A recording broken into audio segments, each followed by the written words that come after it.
Tucker Carlson gripes about putting health experts in charge of coronavirus. Fox News host Tucker Carlson suggested on Thursday that public health experts were to blame for the government's bungling of the coronavirus pandemic.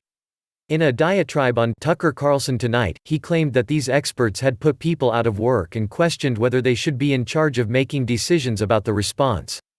He also suggested that a better way to handle the pandemic would have been a more conventional response, where only the elderly and the immunocompromised and anyone facing statistically higher risk would have stayed inside while the rest of the population continued to work.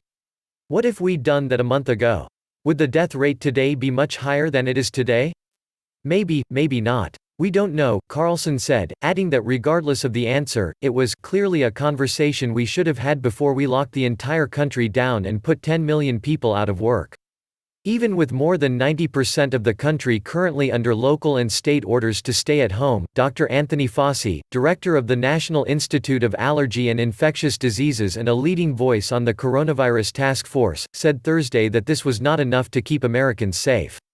He also warned that even with social distancing measures enforced, between 100,000 and 240,000 Americans could die from the virus.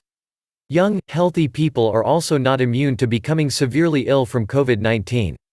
The Centers for Disease Control and Prevention reported that around 40% of patients in the first wave of hospitalized coronavirus cases in the U.S. involved people between the ages of 20 and 54.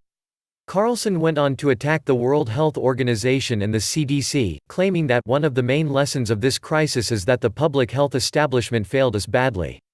We're being asked to trust these same people without hesitation, and for the most part, we are doing that. In other words, the experts failed, yet the experts now have more power than ever before.